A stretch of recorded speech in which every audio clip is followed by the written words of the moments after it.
Welcome back guys to the first upgrade video for the Raspberry Pi 5 series with me, Ibra. If you've been watching along, and I really appreciate it if you have, we've been building one of these slowly, configuring it, setting it up. You should have officially by this point a working Raspberry Pi 5 server. This video is completely optional, you don't have to do it, but I've been waiting nearly a year to get to this point. The goal is to now try and remove the micro SD card and now officially upgrade it to be using a brand new NVMe solid state drive. And if you're lucky, you can pick up one of these brand new kits from the Pi Hut in the UK. Essentially the main difference between this and this is that this runs off PCI Express. It's called an NVMe, a non-volatile memory express solid state drive, and the key difference is that it runs off the PCI Express slot or port, and it's the latest and fastest standard, and it's essentially what I've been waiting for. I personally think this is the way you should run, your home server. You don't have to do this, it's completely optional, but in this quick video I'm going to be quickly assembling this, and then the next video we're going to cut to is the operating system imaging and install, and then officially we'll swap over. So yeah, tune in. So we're going to take apart the Raspberry Pi from its shell or its case.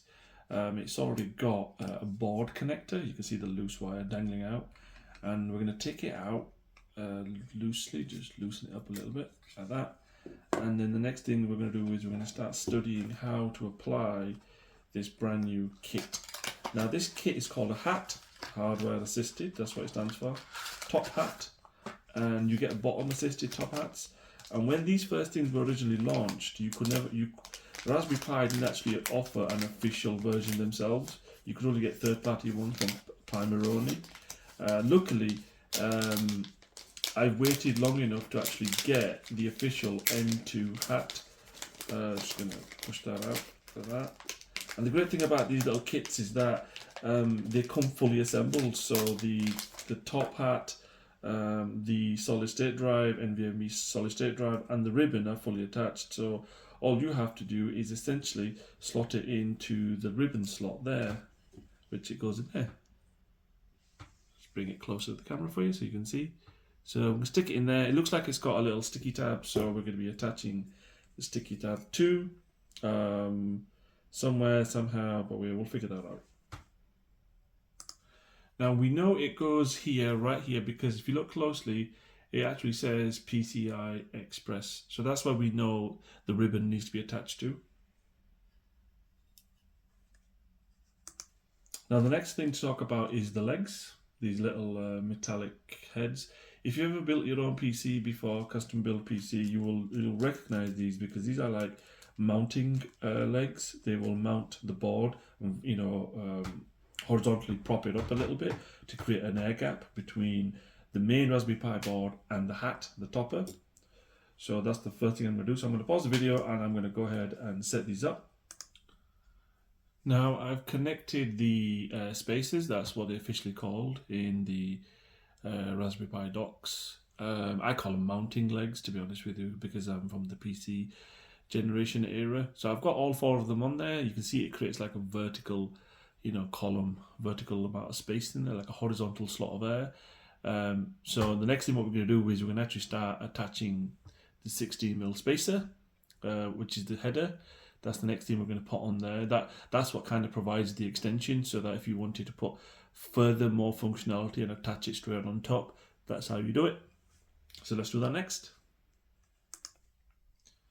So you can see there I'm slowly sliding it in. It should sort of slide in. I'm not going to use my fingers in case I bend something, but it's kind of tricky putting this in like this. I want to make sure that none of these pins, so I'm using my nails and I'm just pushing down on the edges of where I can, fit a bit of nail on there, just a bit of strength, and it's kind of slotted in really nicely. Do be careful doing this bit, because honestly, if one of these pins get bent, you'll be in a world of trouble. Just bring that close to the camera like that. There you go, that's what it should look like, nice and flush. The next thing we're going to do is we're going to start setting up the hat to go straight on top, like that.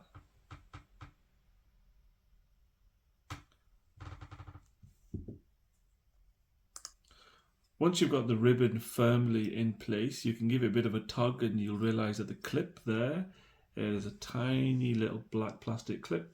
Just going to twist this over. You can see the clip there.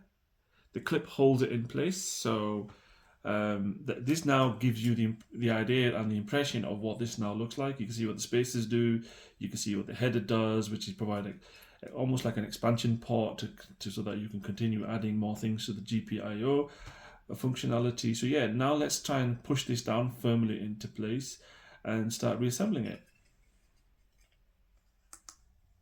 There you go, guys. I've managed to get the hardware assisted top on, HAT. I've got it on, I've got the first screw in the corner, and this gives you an idea of now what this now officially looks like when it's fully put together. So let's put the remaining screws in, and then we'll put the hat, the case back on again, and then that should conclude this video. Now, before I completely seal the unit onto its mounting legs, I just realized I've actually got the real-time clock battery, so I'm going to go quickly attach this before I completely close everything up. So that's where the real-time battery clock goes. Tiny little connector there. There you go. Right there. Goes into that little tiny little port there. The good thing about this kind of stuff is that you can't really mess it up. It is small, it is fiddly, but they only go in one particular way around. But you know, do be careful, because if you screw something up, you'll bend one of the pins and then you'll be in a world of trouble. There you go, guys. There's the completed Raspberry Pi plus its M.2 NVMe HAT on there. So I will have 256 gig worth of space on this. That's the hat that I picked, which I think is more than enough to run a small home server. And don't forget, if this is loose, this is a thumb screw, you can tighten this by hand. And honestly, I've built this all by hand. I've been tightening all the screws, the mounting legs, or the spacers, as Raspberry Pi calls them. I've been doing this all by hand, but I had a spare T5 screwdriver, and my son had a tiny Phillips head screwdriver, which I used to hand tighten everything. So now let's start putting it all together. Looks like I've made a mistake, guys. I've realized that these these long threaded screws actually sit and they go through the base of the Raspberry Pi case.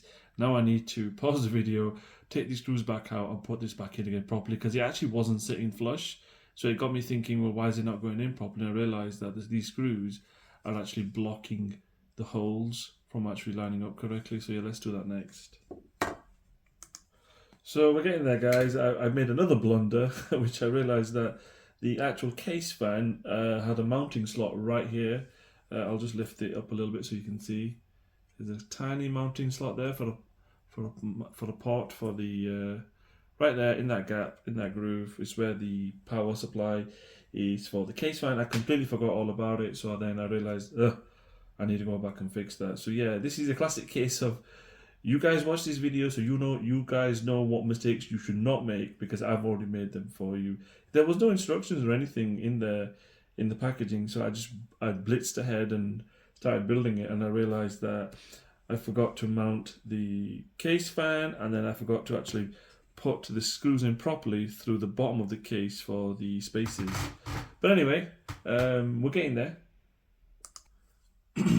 So we're back again, guys, and this process of self-discovery continues. And as I've started putting everything back together again, I've realized that actually this mounted case fan doesn't actually clear the actual headroom properly of the Raspberry Pi.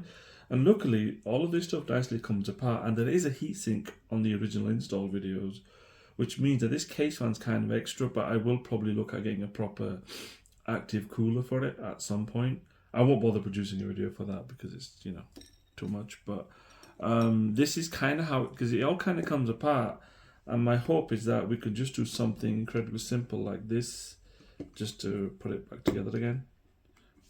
Hang on, I need to take this out.